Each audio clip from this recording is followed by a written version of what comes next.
세상엔 재밌는 책이 너무나도 많은 것 같아요. 근데 베스트셀러 목록을 보거나 사람들이 추천을 해도 선뜻 어떤 책을 읽을지 망설여질 때가 가끔 있어요. 그래서 오늘 준비한 것은 노잼일 줄 알았는데 생각보다 진심으로 재밌게 읽었었던 책 4권을 최대한 스포 없이 소개를 해볼까 합니다. 바로 시작해 볼게요. 첫 번째 책은 룰루 밀러의 물고기는 존재하지 않는다입니다. 이 책은 꽤나 유명한데 노잼이라고 얘기하신 분들이 생각보다 많은 것 같아요. 저는 원래 소설의 비중이 엄청 높은 소설파였는데 근데 이 책을 읽고 나서 교양서적이나 이런 에세이, 과학서적 같은 거에 관심이 되게 많이 가더라고요. 그래서 요즘은 소설 비중이 많이 내려가고 이런 비슷한 책이나 에세이들을 위주로 좀 많이 읽어보는 것 같습니다. 그 정도로 정말 이 책을 재밌게 읽었었고 재밌었는데 끝나서 좀 아쉽다 라고 느꼈던 그런 책이었습니다. 이게 저는 과학책인 줄 모르고 샀어요. 예전에 서점에 책 사러 갔다가 이 책이 베스트셀러 목록에 있었는데 그냥 어그로성 강한 제목이잖아요. 보면은 끌렸었어요. 물고기는 존재하지 않는다라니. 사랑, 상실, 그리고 숨어있는 삶의 질서에 관한 이야기. 다른 세계가 있지만 그것은 이 세계 안에 있다. 이것만 보면 뭐지 이거 판타지 소설인가 하는 그런 생각을 갖고 유명한 생물학자 데이비드 스타 조던의 인생 이야기로 독자를 매혹시키고 뭐 쭈르륵 하다가 뭐 세계를 뒤흔든다 이런 과찬들이 있는 거죠. 그래서 되게 좋은 책인가 보다 하고 작가가 누구지 하고 살펴봤는데 룰루 밀러, 방송계의 풀리처상으로 불리는 뭐 피버디상, 저는 잘 모릅니다. 룰루 밀러의 논픽션 데뷔작 물고기는 존재하지 않는다. 그럼 이게 과학 전문 기자의 뭐 에세이구나 라고 느껴서 샀었어요. 산지 좀 지나고 이게 밀리의 서재에 있는 걸 나중에 알고 나서 그냥 전자책으로 읽어볼까 해서 전자책으로 편하게 읽었었습니다. 그쵸? 이 책을 읽는 분들의 호불호를 결정하는 요소 중에 가장 큰 거는 아마 데이비드 스타 조던이라는 인물의 이야기일 거예요. 어떤 분들은 딱히 내가 그 인물에 대해 관심도 없는데 그 사람의 이야기가 계속 나와서 재미가 없다라는 분들도 계시고 과학책인데 내가 왜 생물학자의 일대기를 알아야 되는 거냐, 나는 그냥 지식만 알고 싶을 뿐인데 라는 분들도 계시는 것 같아요. 우선 이 책에 나온 주요 인물인 데이비드 스타 조던이 어떤 인물이냐면 19세기 말 그리고 20세기 초반에 사셨던 굉장한 유명한 생물학자 분이셨고 이분은 특히 어류 특화이셨던 분이었던 거죠. 사회적인 영향도 굉장히 높으셨던 분이었는데 현재는 약간 과거의 흑역사 때문에 비판을 많이 받는 인물이시기도 해요. 아무튼 이분에 대해서 설명을 많이 하면 자칫 스포가 되기 때문에 궁금하신 분들은 책을 읽어보시거나 구글링해서 직접 찾아보셔도 좋을 것 같아요. 저도 마찬가지로 데이비드 스타 조던이라는 인물이 그렇게 관심 가는 인물은 아니지만 사실 소설도 그렇잖아요. 저희가 소설책의 시작부터 어떤 인물에 대해서 사적인 호기심을 느끼고 그 책을 읽기보다는 글에 등장하는 인물들을 통해 전개된 그 서사가 궁금하기 때문에 소설을 읽는 거라고 생각하거든요. 그래서 이 책은 소설은 아니고 논픽션이지만 전체적인 기조나 바탕이 약간 소설 같은 재미가 있는 느낌이었어요. 이야기를 따라가는 독자의 느낌이라고 해야 될까요? 아무튼 저는 읽으면서 실존했던 인물이었지만 작가가 이 인물을 왜 연구했는지 그리고 이 인물을 연구해가며 밝혀나가는 진실과 깨달음 이런 것들을 글로 잘 담아서 저는 쉽고 재밌게 읽었습니다. 이 책에는 그래도 반전 요소들이 꽤 있고 책의 제목이 물고기는 존재하지 않는다 라는 점인 만큼 뒷부분에 제목의 이유가 나오는데 그 부분에 대해서 이야기해 주는 것도 굉장히 신기하고 놀라운 지식이었고 근데 그럼 처음부터 과학책이니까 물고기가 존재하지 않는 이유에 대해서 처음부터 얘기하면 되지 않냐 라고도 할 수 있지만 작가의 의도가 그랬듯 단순히 물고기가 존재하지 않는 이유에 대해서 작가는 이야기하려는 게 아니었어요.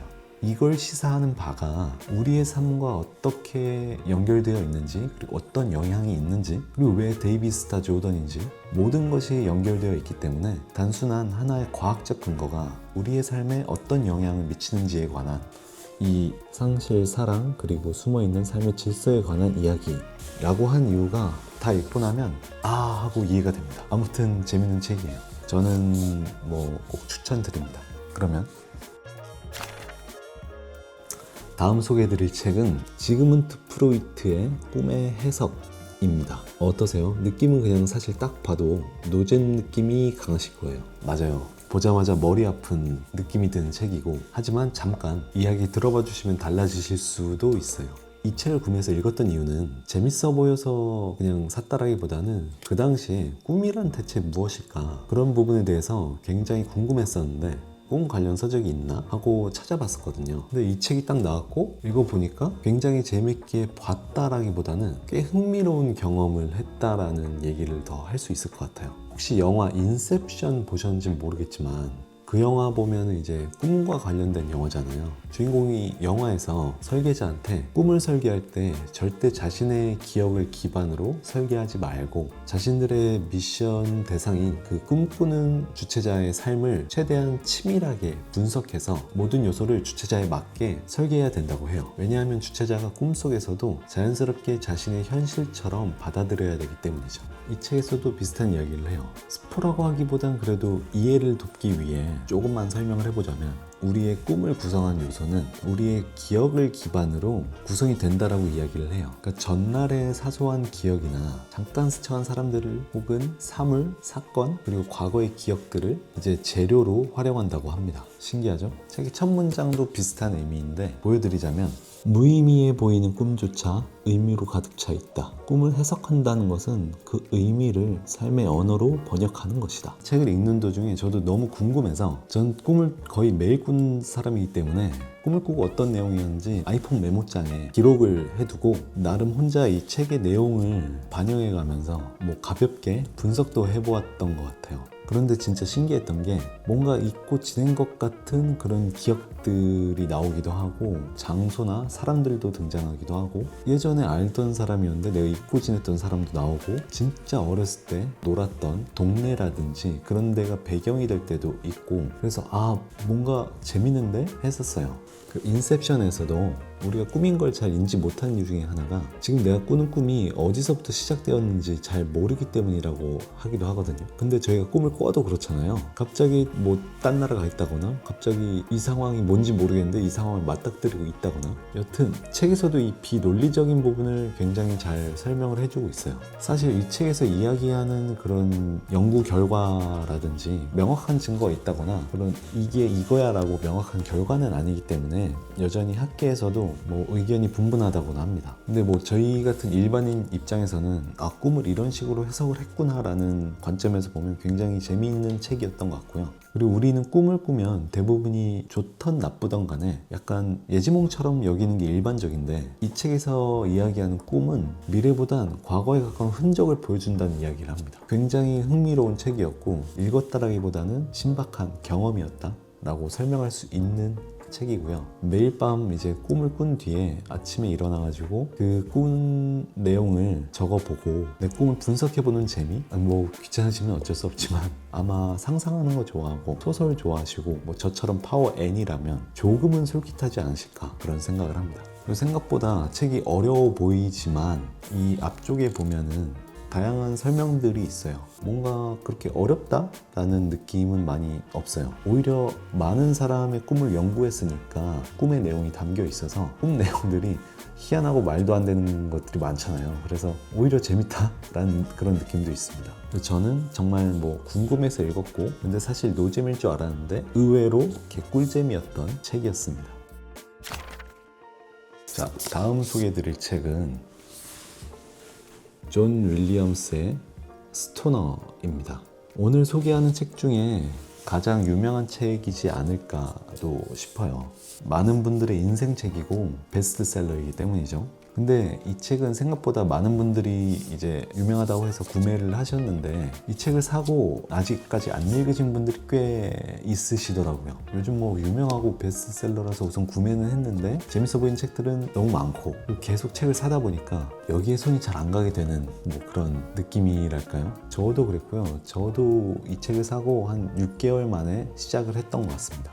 뭔가 손이 이렇게 갈 듯 말 듯 잘 안 갔었어요. 사실 출간한 지 40년 만에 이 책도 베스트셀러 반열에 올랐다라고 하고 그렇게 해서 유명해졌는데 이유는 당연히 뭐 다르겠지만 저희가 손이 잘 안 가는 것처럼 어려운 느낌을 풍겨서 그럴까요? 앞에 소개했던 물고기는 존재하지 않는다처럼 뭐 제목이 어그로성이 있는 것도 아니고 하지만 읽는 거는 정말 순식간에 몰아쳐서 읽었던 것 같아요. 진짜 초반에는 그냥 읽을 때 그냥 그런데 하다가 어느 순간 이제 시간 날 때마다 계속 몰입해서 읽어왔던 것 같습니다. 책은 윌리엄 스토너라는 한 인물의 일대기인데 그의 청소년기, 중년기, 노년기 그리고 그의 죽음을 끝으로 끝나는 이야기예요. 이 정도는 스포는 아니겠죠? 근데 뭐라 할까? 어쩌면 그냥 참 평범한 한 남자의 이야기인데 스토너가 겪는 사건마다 이 사람의 행동에도 관심이 가고 왜 이렇게 하지? 의문도 들지만 공감도 되고 나라면 어떻게 했을까? 생각도 잠깐 하게 돼요. 그리고 스토너의 마지막 장을 읽고 나면 아 진짜 여운 깊다 라고 하게 되는 매력적인 소설이에요. 저는 심지어 제독은 잘 안 하는데 다시 읽어도 참 재밌겠다라고 느껴지는 소설 같아요. 사실 내용이 이게 엄청 흥미진진하거나 강력한 뭐 반전이 있거나 뭐 매력적인 캐릭터가 있거나 그런 건 아닌데 오히려 약간 좀 짜증나는 빌런 같은 사람들은 있네요. 근데 그들이 또 엄청 빌런처럼 느껴지지도 않아. 그냥 이 아저씨, 이 스토너 이 아저씨가 좀 묻어내서 그런가? 그래서 나도 그렇게 느끼는 건가? 감정도 생기고 뭐 아무튼 소설의 내용은 어렵지 않은데 굉장히 깊이와 무게감이 느껴집니다. 특히 읽은 사람마다 전달되는 메시지나 아이디어가 조금씩 다를 수도 있겠다라는 생각도 들게 만들어요. 한 남자의 일생을 다룬 이야기지만 어쩌면 우리 모두의 이야기이지 않을까 하는 인생책이라 해도 손색 없는 그런 뛰어난 작품을 만난 것 같아 너무 재밌게 잘 읽었었습니다. 자, 오늘 소개할 마지막 책은요. 이와사키 나스미의 만약 고교야구 여자 매니저가 피터 드러커를 읽는다면 입니다. 약간 이런 표지 좋아하지 않는 분들도 계실 것 같아서 표지를 떼고 소개를 할까 하다가 이 책은 표지가 정체성이라 생각이 강하게 들어서 등장시켰습니다. 이 책도 뭐 보시자마자 이런 진짜 노잼일 것 같은 책을 가져왔네 하실 수도 있을 것 같아요. 근데 이 책 정말 재밌어요. 재미도 있지만 배울 점도 많았던 책이라 제 인생에서 가장 빨리 읽었던 책이지 않을까 싶을 정도로 재밌어서 빨리 읽었던 것 같습니다. 뭐 느껴지는 분위기도 당연히 그렇지만 일본 소설이고요. 책 제목에서도 이야기하듯 내용은 뭐 말 그대로 일본의 고교야구 팀의 그 여자 매니저가 피터 드러커 책을 읽으며 일본 고교 야구팀을 매니지먼트해가는 운영해가는 그런 소설책입니다. 피터 드러커는 사실 대부분 아시겠지만 그래도 간단히 설명을 드리자면 경영학의 아버지죠. 경영학의 아버지로 불리고 오스트리아 출신의 경영학자입니다. 아마 경영학과를 나오시거나 경영학이나 마케팅 그리고 회사 생활을 하셨던 분들은 아마 한 번씩은 꼭 들어보시지 않았을까라고 생각을 해요. 그 정도로 권위자셨고 아직도 그의 경영 철학은 대단하다고 저도 생각하고 많이 배워나가고 있습니다. 뭐 아무튼 이 소설은 여자 매니저인 미나미라는 그 소녀가 고교야구 꼴찌팀 매니저를 맡게 되고 어떻게 하면 매니저 역할을 잘 해나갈 수 있을까 고민하던 중에 우연히 피터 드러커의 책을 만나게 되고요. 피터 드러커의 책을 접하게 되면서 이야기가 시작이 돼요. 뭔가 고교야구 매니저와 경영 철학은 좀 생뚱맞은 느낌이 있죠. 그런데 읽다 보면 미나미가 운영하며 겪는 그런 어려움과 고민들이 있을 때 그 피터 드러커의 그 매니지먼트 책을 읽고 그 책에서 힌트를 얻어서 스스로 답을 찾아가는 그 과정들이 굉장히 재미있어요. 근데 이 책의 묘미는 아무래도 재미도 재미지만 피터 드러커의 경영 철학을 누구나 쉽게 배울 수 있도록 조금 가벼운 주제로 이야기를 만들어갔다는 점인 것 같아요. 피터 드러커를 알고 계시더라도 아니면 뭐 많이 공부하셨다고 하더라도 오히려 경영자 입장이거나 경영학을 공부하시는 분들은 이 책을 꼭 한번 읽어보셨으면 좋겠어요. 알고 있던 지식이었음에도 책을 읽고 다시 상기해보는 느낌이랄까요? 미나미의 상황도 굉장히 적절하지만 그 상황에 맞춰서 진짜 핵심적인 그 경영 철학을 보여주기 때문에 이해도 너무 잘 되고 내가 일하는 분야에 이렇게 접목해보면서 생각도 해볼 수 있는 것 같아요.